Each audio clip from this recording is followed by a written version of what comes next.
Valorant is a game that was designed to run on most PCs so that anyone could play. But just because it was designed to run on most computers doesn't mean that it runs well by default. That's why today we've come up with a guide to help you squeeze out the best performance possible out of your rig. What is going on, ProGuides family? It is your host Sergeant Frost, and today we have a Valorant FPS optimization guide for you all today.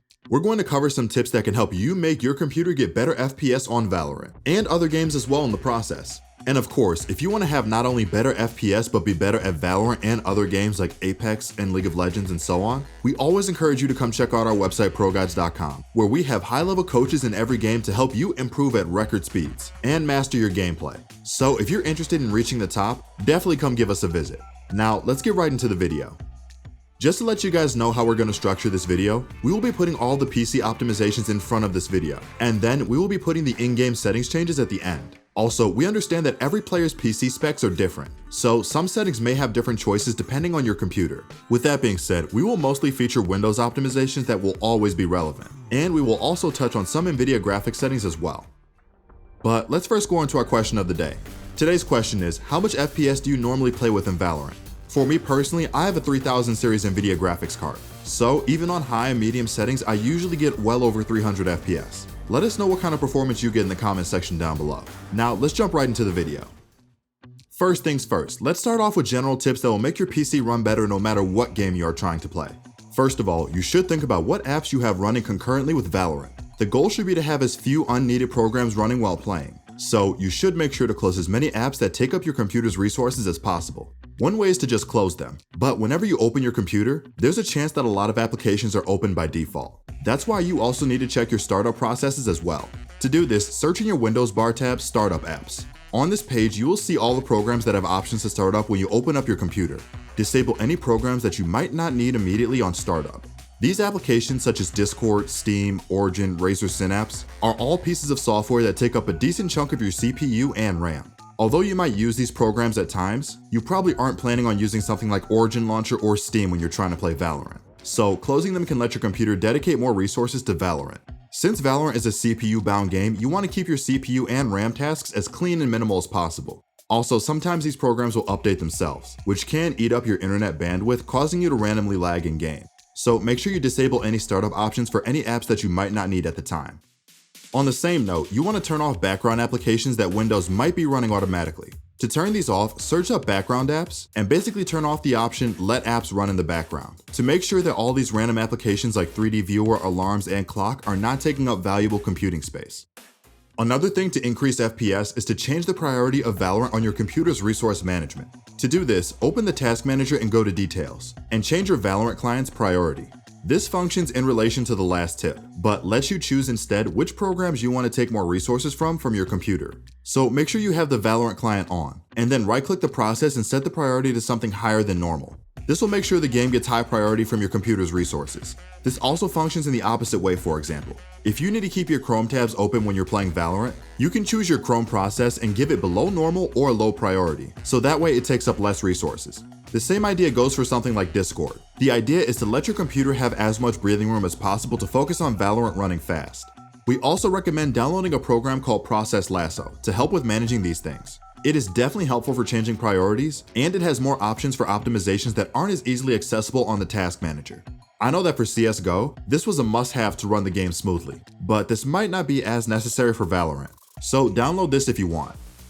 Next up, one thing you definitely want to do is to have Xbox Game Bar turned off. It's sort of like an overlay that runs in the background of your games, and can cause performance issues or unnecessary load while playing. This shouldn't be a problem if you turned off background apps, but to make sure, you can find Xbox Game Bar by typing it in the Windows search bar at the bottom of your screen and selecting Enable Xbox Game Bar. Once you are on that page, you should make sure that Xbox Game Bar is disabled. This one hurts performance considerably if left on, so this could be a game changer to your FPS. On that same page, you can also see Game Mode as one of the tabs. This option is supposed to help your Windows optimize your game to make it run faster. We suggest you test it out and see if it works for you, because there are mixed reviews on whether this helps, or causes issues like stuttering. In general though, if your computer has lower specs, it's probably a helpful thing to turn this on. Now let's talk about your PC power settings really quickly. By default, many PCs, both pre-built and custom-built, will turn your computer's power mode onto balanced because of the focus on efficiency. As such, you want to change this to high performance. The way you will find this setting is to type power settings in the Windows search bar on your desktop. From there, look to the right side of your screen and click on the advanced power options. From there, change your PC over to high performance mode. This will make sure your PC is not bottlenecking its voltage and that all of your PC parts are getting the adequate power they need to run properly and smoothly. However, keep in mind that this also does make your computer take more energy. So if you're on a laptop, having high performance mode on all the time could make your battery run down much faster than when unbalanced. One way to also improve your system's FPS that people don't really talk about is to reduce the visual effects on your interface. This might make your computer feel very different, so be warned. But it does make your computer more responsive and it could help squeeze out a few more FPS in games.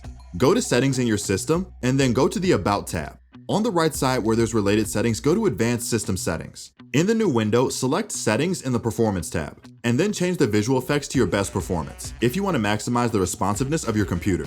Be warned though, it will make your windows look and feel very different. Personally, I played around with the settings and used custom, and I only have show thumbnails instead of icons on, and smooth edges of screen fonts on. Things like animating controls, animating taskbars, showing windows contests while dragging, and other stuff like that don't really matter to me. So I just have them off for the sake of streamlining my PC. But definitely play around with what matters and what doesn't, and try to use whichever combination makes you feel a good balance between visual appearance and performance. As we move along, now let's talk about some heavy-hitting GPU settings that will affect your gameplay in any game you play. First things first, make sure you are currently on the latest GPU drivers available to you. This goes for both NVIDIA and AMD users. Next, type in graphics settings in your PC and turn hardware accelerated GPU scheduling on. This will greatly improve performance and reduce input latency natively inside of your GPU from Windows. Now let's quickly talk about some mouse settings for both wired and wireless mice. If you have a wireless mouse, make sure that you keep your router away from your PC or turn it on to 5 GHz mode only. It has been found that several types of wireless routers can interfere with your wireless mouse's performance, with only a few exceptions, such as the Logitech G Pro Wireless and the Razer Viper Ultimate.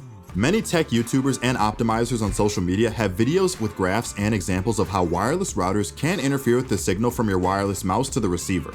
If you have a newer wireless mouse made recently, mainly the new G Pro Wireless and the Razer Viper Ultimate, they have features built in that will change its frequency when it detects disruptions from other signals around it. If you are in a situation where you cannot afford to move your router away from you, or if you want to use a wireless mouse, we highly recommend getting these two mice or other ones that perform the same with the same tech inside of them, as these mice will save you from a big headache that other wireless mice might cause. Now, for our final optimizations before we get into the game settings, we have a lot of changes for the NVIDIA control panel. We are mainly changing settings in here that will help increase the game's performance or make your game's image look better and sharper overall. First, open up NVIDIA control panel on your PC. Then go to Adjust Image Settings with Preview, go to the middle option titled Used Advanced 3D Image Settings, then go to Manage 3D Settings, then go to Image Sharpening and make sure it's switched off, make sure Ambient Occlusion is switched off, make sure Anisotropic Filtering is Application Controller, make sure that Low Latency Mode is on, make sure that Max Frame Rate is off. For OpenGL Rendering GPU, make sure that you set it to your graphics card. For Power Management Mode, make sure you switch to Prefer Maximum Performance. For Preferred Refresh Rate, make sure you switch to Highest Available. For Texture Filtering, go to Anisotropic Sample Options on. For Texture Filtering Negative LOD Bias, make sure you turn on Allow. For Texture Filtering Trilinear Optimization, make sure you turn it on. For Threaded Optimization, make sure it's on. Triple Buffering should be set to off. Vertical Sync should be set to off. Virtual Reality Pre-Rendered Frame should be set to 1. And lastly, make sure Virtual Reality Variable Rate Supersampling is off. Also, if you are unhappy with your monitor's color settings, visit Adjust Desktop Color Settings and raise your monitor's digital vibrance. Personally, I set my digital vibrance between 70% and 80% to get my game looking like Hiko's, which is nice and colorful. If you are a colorblind person, there are also settings within NVIDIA control panel that can help you optimize your color settings to help your vision out to your liking. Unfortunately, we don't have any other information on AMD graphics cards, but there definitely should be some guides that include AMD options as well. Finally, now let's head into the in-game settings. These settings will take place across several tabs, but mostly in video and audio, so let's get into it. First, turn all FPS limiters off and uncapped. This is to make sure you don't get any screen tearing or stuttering on your screen in-game. While there are sources that say capping FPS is actually good for input delay, there's a reason why you don't need to do so anymore, and that's with reflex low latency. You want to turn this setting on because it has been shown to significantly decrease input delay without needing to cap your FPS. But if you don't have this on, then it's a better idea to cap your FPS to something closer to your refresh rate on your monitor. Although you won't have as much FPS, the effects of your computer's faster processing speeds will make your input delay lower. We suggest you take a look at Battle Nonsense's video on this topic, as it's very informative and does a lot of testing to make sure. Make sure you turn Show Mature Content off and turn Corpses off as well. Both of these settings add extra models that need to be rendered in-game that don't need to be there. In an effort to reduce both CPU and GPU load, turn these off. Trust me, I know we all want to show the enemies who's boss after a round, but you definitely aren't going to miss having corpses turned on. It saves you frames and it allows you to see drop weapons much easier across the map. Now, let's give the best optimized settings for graphics quality under the Video tab.